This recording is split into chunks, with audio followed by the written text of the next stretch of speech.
നമസ്കാരം. ക്ഷേത്രം ഭരിക്കുന്നത് കാട്ടുകള്ളന്മാർ, കൊള്ളയടിക്കുന്നത് കോടികൾ. ശബരിമലയെക്കുറിച്ചല്ല പറയുന്നത്. കേരളത്തിൽ ലക്ഷക്കണക്കിന് ഭക്തർ എത്തുന്ന മറ്റൊരു മഹാക്ഷേത്രമായ ഗുരുവായൂരിനെ കുറിച്ചാണ്. ക്ഷേത്രത്തിലേക്കുള്ള എല്ലാ വരുമാനവും ഭഗവാന്റെ സ്വത്താണ്. അത് അണാ പൈസ നഷ്ടപ്പെടാതെ സൂക്ഷിക്കേണ്ടത് ക്ഷേത്രം ഭരണാധികാരികളുടെ ഉത്തരവാദിത്വമാണ്.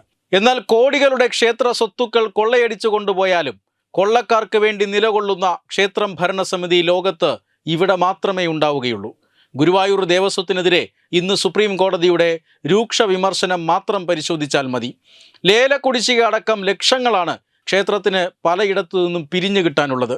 ഇത് കൃത്യമായി പിരിച്ചെടുക്കാത്തത് ഗുരുതരമായ അഴിമതിയും കുറ്റകൃത്യവുമാണ്. അത്തരത്തിൽ കിട്ടാനുള്ള മുഴുവൻ തുകയും ഉൾപ്പെടുത്തിയ ഒരു റിപ്പോർട്ട് കേരള ഹൈക്കോടതി ഗുരുവായൂർ ദേവസ്വത്തിനോട് ചോദിച്ചിരുന്നു. ആ റിപ്പോർട്ട് കൊടുത്ത് കിട്ടാനുള്ള തുക പിരിച്ചെടുക്കുന്നതിന് പകരം ദേവസ്വം ഭരണസമിതി ചെയ്തത് പ്രസ്തുത ഹൈക്കോടതി വിധി സുപ്രീം കോടതിയിൽ പോയി ചോദ്യം ചെയ്യുകയാണ്. ഗുരുവായൂർ ദേവസ്വത്തിൻ്റെ പണം കീശയിലിട്ട് നടക്കുന്നവരെ സഹായിക്കാൻ വേണ്ടിയാണ് ഈ നടപടിയെന്ന് വ്യക്തം. എന്നാൽ അപ്പീൽ സുപ്രീം കോടതി തള്ളി.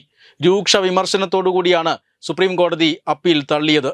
ഹൈക്കോടതി ചോദിച്ച റിപ്പോർട്ട് നൽകാൻ നാണിക്കുന്നത് എന്തിനാണെന്നും ആരെ രക്ഷിക്കാനാണ് ഈ നടപടിയെന്നും ചോദിച്ചുകൊണ്ടാണ് സുപ്രീം കോടതി അപ്പീൽ തള്ളിയിരിക്കുന്നത്.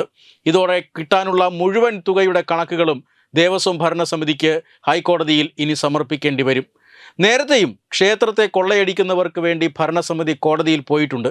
കോവിഡ് കാലത്ത് ഗുരുവായൂർ ദേവസ്വം ഫണ്ടിൽ നിന്നും സംസ്ഥാന സർക്കാർ ദേവസ്വം ബോർഡിനെ ഉപയോഗിച്ച് 10 ലക്ഷം രൂപ മുഖ്യമന്ത്രിയുടെ ദുരിതാശ്വാസ നിധിയിലേക്ക് മാറ്റിയിരുന്നു. ഭക്തർ കോടതിയെ സമീപിച്ചതിനെ തുടർന്ന് നടപടി ചട്ടവിരുദ്ധവും നിയമവിരുദ്ധവുമാണെന്ന് ഹൈക്കോടതി വിധിച്ചിരുന്നു. ദുരിതാശ്വാസ നിധിയിലേക്ക് മാറ്റിയ തുക 1 രൂപ കുറയാതെ തിരിച്ചടയ്ക്കാനും കോടതി ഉത്തരവിട്ടിരുന്നു.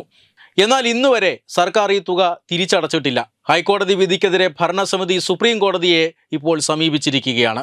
ദേവസ്വം ഫണ്ട് മാനേജ് ചെയ്യുന്നതിലും കരാറുകൾ അനുവദിക്കുന്നതിലും ഗുരുതരമായ ക്രമക്കേടുകൾ കേരള സംസ്ഥാന ഓഡിറ്റ് വകുപ്പും കഴിഞ്ഞ ദിവസം കണ്ടെത്തിയിരുന്നു.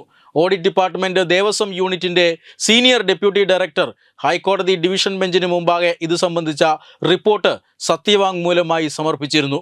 തുടർന്ന് ഈ വിഷയത്തിലും ഹൈക്കോടതി ഇടപെട്ടിട്ടുണ്ട്. ജസ്റ്റിസ് അനിൽ കെ നരേന്ദ്രനും ജസ്റ്റിസ് എസ് മുരളീകൃഷ്ണയുമാണ് റിപ്പോർട്ട് പരിശോധിച്ചത്. 2022-23 സാമ്പത്തിക വർഷത്തെ അക്കൗണ്ട് സ്റ്റേറ്റ്മെൻറ്റും ഓഡിറ്റ് റിപ്പോർട്ടും ആവശ്യപ്പെട്ട് ഡോക്ടർ മഹേന്ദ്രകുമാർ സമർപ്പിച്ച റിട്ട് പെറ്റീഷനിലാണ് ഓഡിറ്റ് വകുപ്പിൻ്റെ ഈ സത്യവാങ്മൂലം.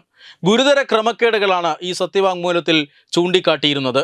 1975 കോടി രൂപയുടെ സ്ഥിര നിക്ഷേപമാണ് ഗുരുവായൂർ ദേവസ്വത്തിന് അന്ന് വിവിധ ബാങ്കുകളിൽ ഉണ്ടായിരുന്നത്. 5 കോടി രൂപ ചെലവിൽ കേന്ദ്ര സർക്കാരിൻ്റെ പ്രസാദ് പദ്ധതി പ്രകാരം ക്ഷേത്രത്തിന് ചുറ്റും CCTV ക്യാമറകൾ സ്ഥാപിച്ചിരുന്നു. ഈ കരാറിലും ഗുരുതര ക്രമക്കേടുകളാണ് അന്ന് കണ്ടെത്തിയത്.